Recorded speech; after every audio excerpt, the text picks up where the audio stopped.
5 attacks, multiple defensive options, a lot of draw power, and a lot of sustainability. I never thought that these things both would describe Angel Feathers and Neo Nectar. Yet, that's the thing with the new support for Clan Collection.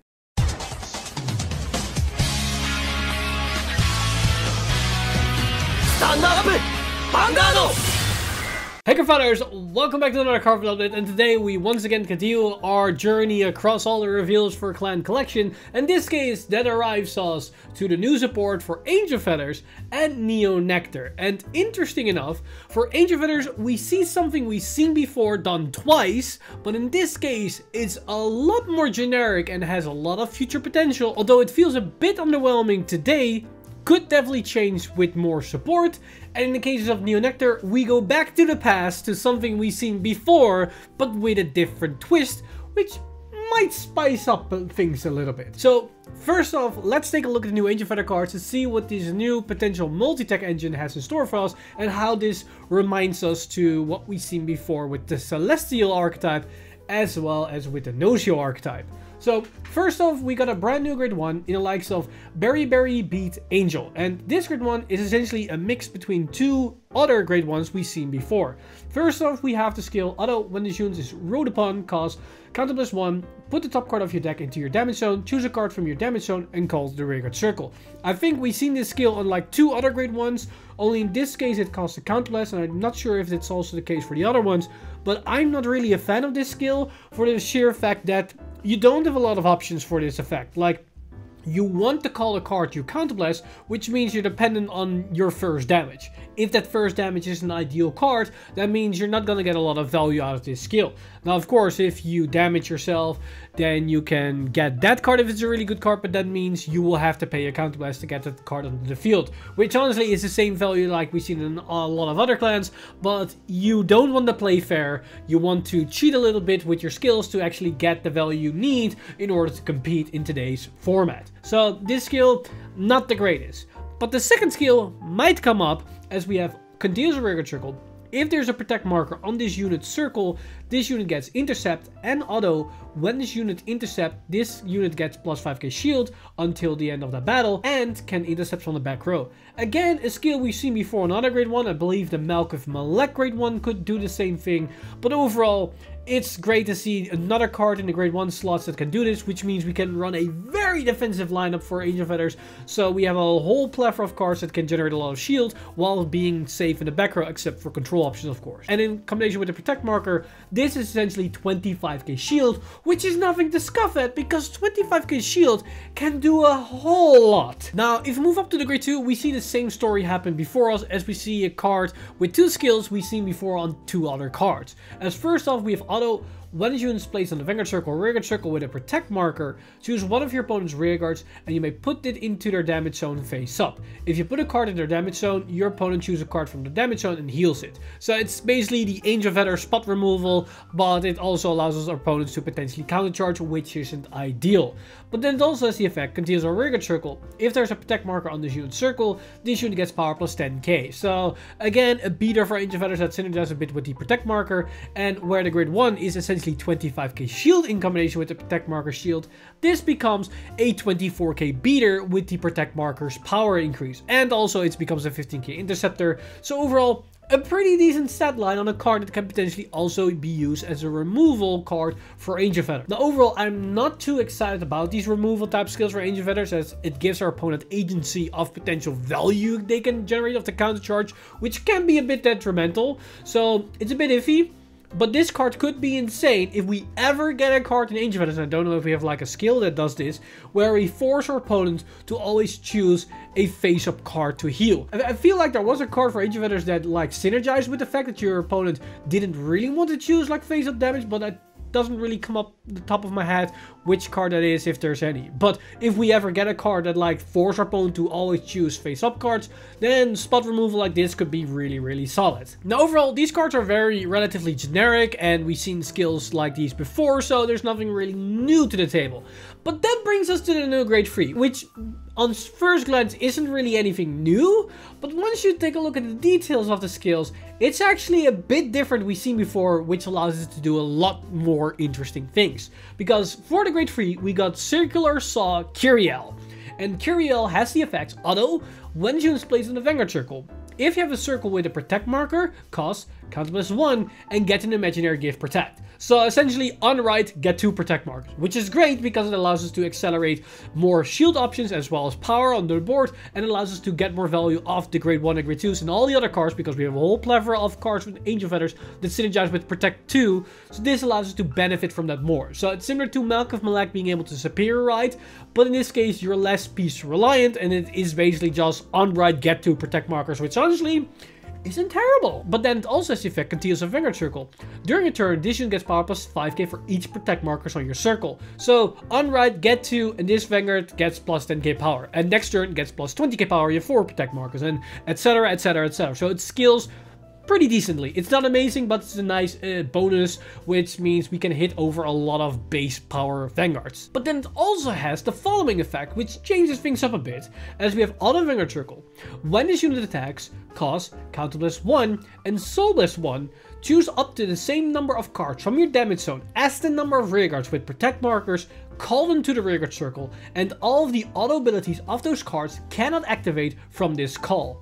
Then, deal 1 damage to this unit for each card chosen from your damage zone with this effect. So it's essentially a multi-attack engine that also has rescue checks built into it. So we've seen this type of skill before because it's essentially the same as the No-Ciel multi-attack option as well as the Celestial multi-attack option where you can attack 5 times. All of them work a little bit differently, but what those two engines has in common with each other is that it's a very piece reliant. No-Ciel demands you to have no-Ciels in the damage zone, so you need a lot of no-Ciel cards, but also cards that allows you to put specific cards in the damage zone on a consistent basis. And in Celestial's case, you need the same cards on the field as the cards to your damage zone to restand. So again, the same thing applies. We need specific cards that allow us to put specific cards in the damage zone. So that means you have less room to play just good stuff cards that are massive beaters or do something when they are attacking the Vanguard, for example. In Kyriel's case, that's not really the situation. You can play whatever you want, because you can just call anything out of your damage zone onto the field to attack. There's no specific pieces you're reliant on. The only thing you need is protect markers. And you're gonna get those 2 protect markers in the front row the moment you ride her on the Vanguard circle, which is perfect. Now, you can run cards that allow you to put specific pieces into the damage zone to have the most ideal targets to call off, but that's just to increase consistency. It's not a mandatory thing, so you can just also load up your entire deck with just insane targets. Now, yes, you cannot activate auto ability, so you cannot chain off it, which is a downside. But the rescue checks on top of it is actually really solid, because essentially, on the very first grade 3 turn, you will have 4 drive checks. 2 of the rescues and 2 of the drive checks themselves. And because it's on attack, you can attack with your rearguards, then recall, then you get 2 damage, so you can potentially get triggers on top of those rearguards or your vanguard, then your opponent is going to guard, and then you have your twin drive that you can again put on those rearguards you just recently called. So that's pretty good. It's a lot different, which allows you to put a lot more generic stuff in your deck, which means you have more room for just good stuff, where that isn't the case for the Celestial deck, as well as for the No-Ciel deck, where you need to run a specific core to even facilitate the engine, which isn't the case for Kyriel. But on top of that, that's turn 1 on your grade 3 turn. The second turn, if you can rewrite, you will have 4 damage checks and then 2 drive checks, and potentially recall an entire board, including grade 1s. So yeah, there's a lot of very interesting spicy things you can do with this card that isn't really clear cut on surface, but once you start to dissect the interactions, it's suddenly a lot more interesting. And with any future support, this grade 3 is gonna get better and better and better, because any generic unit can synergize with this, because she can call anything without really any setup. Like, you can run like some grade 2s that damage specific cards to set potential combos up, but that's about it. You don't really need anything else, which honestly is pretty spicy. Now in terms of reprint for Angel Feathers, we got Nurse Hold Hard, Raquiel, as well as a grade 1 promo, which essentially gives 2 cards in the back row. I believe in back row there's 2 cards, the intercept ability and the intercept from the back row ability on grade 1s and higher. So essentially it turns any card into the same card like the grade 1. So that also synergizes with the protect markers if you put those markers in the back row. So an interesting lineup. I think Raquiel is a kind of question because the auto abilities don't interact, so you cannot really chain her off of the skill of Kiriel, but you can use her to then call something to fill the board and then basically always secure like 5 attacks. Maybe that's the way you can do it, but that's basically it in terms of that particular card. Also, one thing I glanced over a little bit, because you're gonna heal 2 in all instances, the first grade 3 turn is going to be like counterblast 0, because you counterblast 1 to get 2 protect markers, and then you counterblast 1 and soul blast 1 to do the whole combo. But then once you do that, you countercharge 2 essentially. So to do the whole thing, it costs you effectively 1 soul, which is really good. And the next turn, you will countercharge 2 while doing that, which again is pretty good. Now, if we move over to the other clan, we've got Neo Nectar. For Neo Nectar, we got something again very similar to what we've seen in the past, but different enough that it's a new flavor to something very interesting. As we got this grade 1, Bud of Longevity, Gladiol Dragon. And Gladiol Dragon has the effect auto, when the student is placed on the Vanguard Circle, look to 7 cards from the top of your deck, choose up to 1 piece of Eternity Gladiol Dragon, which is the grade 2, from among them, reveal it and put it into your hand and shuffle your deck. If you did not reveal a card, call up to 1 plant token as grade 0, power 10, shield plus 10, critical 1, and has boost and intercept. So it's essentially either you get the grade 2, or you get the 10k plant token that we saw with Ouroboros, our right line. So honestly, that's pretty decent for a free skill. Like it's a free +1, either specific grade 2 for your right, or you just get a good booster or attacker so you can be very aggressive in the early game, which is honestly pretty decent. But then it also has the effect auto, when the unit is placed from hand on the rearguard circle with a power 10k or greater plant token, draw a card, and this unit gets power plus 5k until the end of turn. So you can call this on the plant token, and you draw a card so you don't minus, so it's essentially a cycle, and it becomes a 13k booster or attacker, which honestly is pretty decent, but becomes a lot better once we take a look at the grade 3. Now, if we take a look at the grade 2, we have Piece of Eternity Gladiol Dragon, and this Gladiol Dragon has the effect auto, when the unit is placed on the Vanguard Circle, look the 7 cards from the top of your deck, choose up to 1 recursion of Perpetuity Gladiol Dragon from among them, reveal it, put it into your hand, and shuffle your deck. If it did not reveal a card, call up to 1 plant token as grade 0, power 10k, shield plus 10k, critical 1, and has boost and intercept. So, same skills as grade 1, but in this case, either you get the grade 3, or you get a plant token. Still, pretty decent value, because again, you can put it behind the Vanguard for a massive boost, or just spread the power and have multiple attacks to be very aggressive. Overall, a solid card. But then it also has the effect auto, when this unit is placed from hand on the rearguard circle with a power 10k or greater plant token, this unit gets power plus 15k until the end of turn. So the grade 1 draws you a card and becomes a 13k beater. This becomes a 25k beater, which again is pretty solid. And again, becomes even better once we take a look at the grade 3. So let's do that! So here we have the new grade 3 for Neo Nectar, which is Recursion of Perpetuity Gladiol Dragon.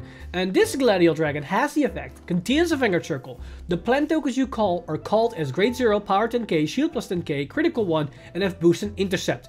And your plant tokens can intercept from the back row. So I believe this is identical to the Ouroboros grade 3 skill, where all your plant tokens are being created as the 10k. I don't really remember if Ouroboros also allows you to use to intercept with those from the back row, but at the very least, this just makes all those plant tokens like pretty good value. Like 10k interceptors all across the board, 10k boosters, solid attackers, but more importantly, free value and solid multi-tech engine. Because we also have the skill, act on Vanguard Circle once a turn cost, put a normal unit from your drop on the bottom of your deck, and call up to 2 plant tokens to the rearguard circle.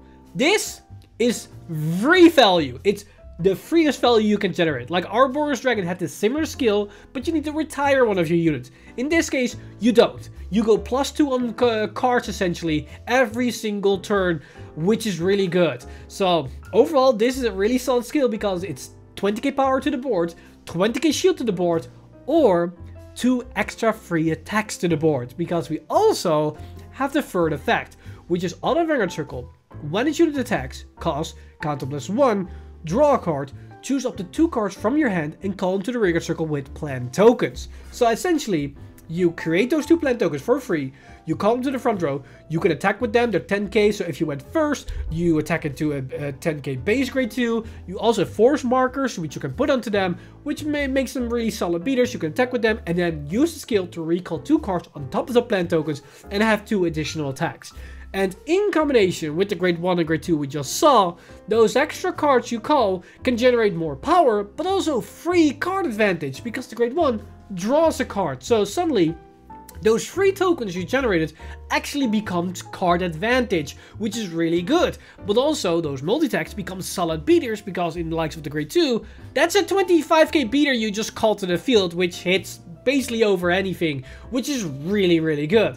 But we have more options, because we also have the grade 2 from the Peony, the Lily Peony support wave, like the original Clan Collection wave for Neonectar, which has a similar skill like the grade 1, where if it calls over a plant token, you draw a card and gets plus 5k power. So again, more draw advantage and more interactions with these plant tokens.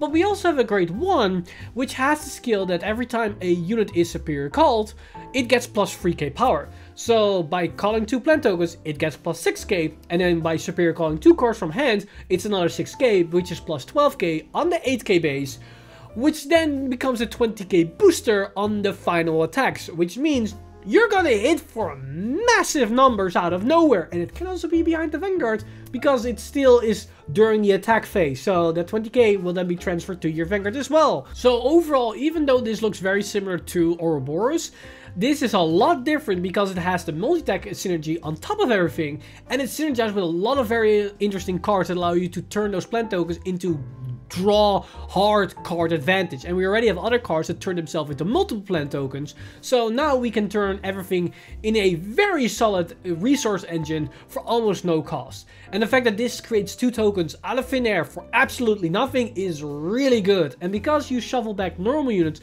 those are like cards you can retire that generate more plant tokens, put them back to the deck, and now you can potentially draw into them again to get even more value. So yeah, this deck can hit hard, hit very aggressive out of the get-go, because you can create these plant tokens on turn 1, and then you can basically overwhelm your opponent on your very first grade 3 turn, which doesn't care if your opponent is grade 3 or not. So a lot of explosivity within this deck, and it can definitely kill out of nowhere, and I'm very curious how far this can go with potentially even more plant token support in the future. But overall, that's everything that we have today. Very interesting support wave for Neonectar as well as Ancient Feathers. They have a lot of things similar in common with each other, but still very different enough that they don't feel the same type of deck. And both of them also have a lot of future potential, because they are generic enough that they can get more support in the future, even though it might not be direct support. But that's my thoughts on these cards. Let me know what you guys think of these cards. So hit me up in the comment section down below about these cards, what you think about the new Ancient Feathers support wave, as well as the new plant token support wave for Neonectar, as there's again a lot to go over here. But with that said, I want to give a huge shout out to my Patreon supporters over at patreon.com/FranklinInsider. You guys are amazing. If you do want to support the channel or everything that's happening on the channel, you can simply go to patreon.com/FranklinInsider and become a Patreon today. But with that said, I've been Mr. Time Leap, and I see you guys in the next one!